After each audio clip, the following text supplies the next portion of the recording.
अंधेरा होते समय एक जंगल में रही चिड़िया उसके घोंसले में लालटेन जलाती है। तब उसकी छोटी बेटी मिनी चिड़िया जल्दी से आके लालटेन पर बैठती है। बेटी को देखकर माँ चिड़िया घबराती है।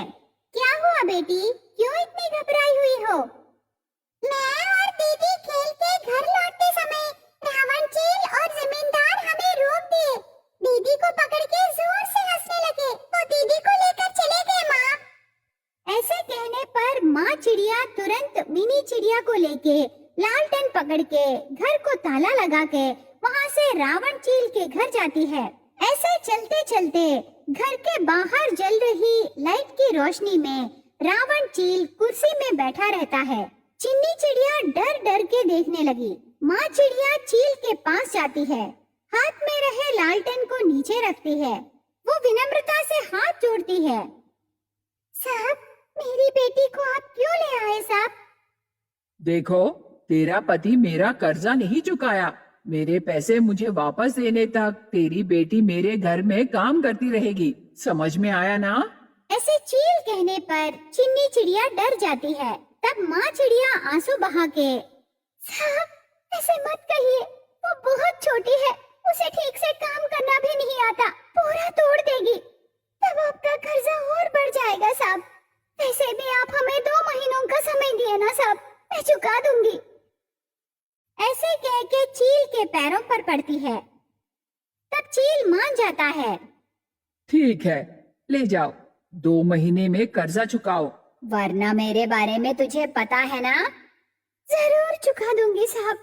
ऐसे कह के माँ चिड़िया वहाँ से उसके बच्चों को लेकर लालटेन पकड़ के उसके घोंसले को जाने लगती है।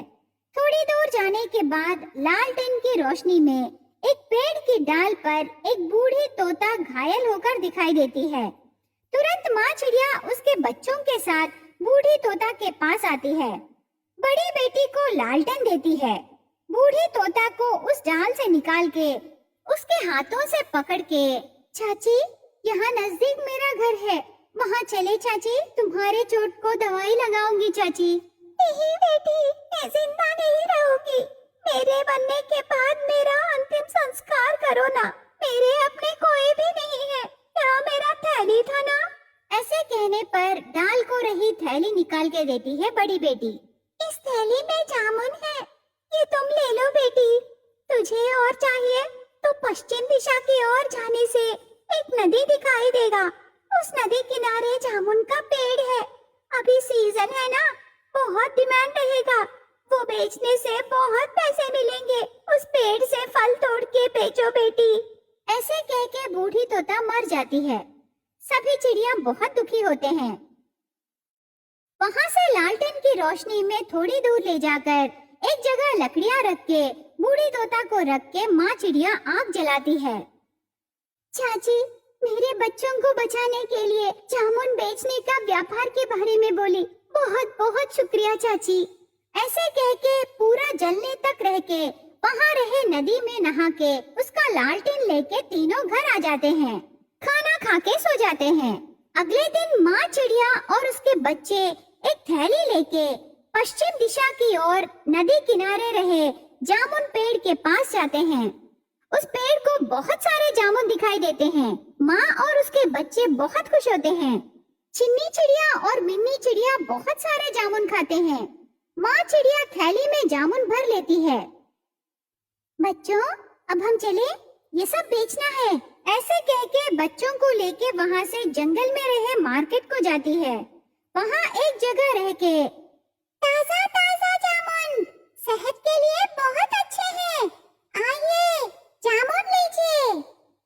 एक कौवा चिड़िया के पास आकर जामुन देख के एक जामुन लेके खाती है। वाव, जामुन बहुत अच्छे हैं। इसमें सभी अच्छे हैं ना?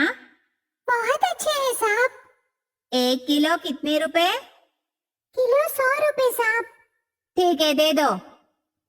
ऐसे कहने पर माँ चिड़िया किलो जामुन वेइंग मशीन पर रख के तोलती है। कौवा पैसे देती है। ऐसे दिन बीतने लगे। चिड़िया जामुन बेच के बहुत पैसे कमाती है। रावण चील के पास एक दिन जाके उसका कर्जा पूरा भर देती है। उसके बाद वो आराम से बच्चों के साथ रहने लगी। जामुन बेच के वो सब खुशी से रहने लगे। स्टूडेंट, हमें ये कहानी से ये सबक मिलता है कि हमें किसी भी मुश्किल में डरना नहीं चाहिए और हिम्मत से काम लेना चाहिए। Bye bye student.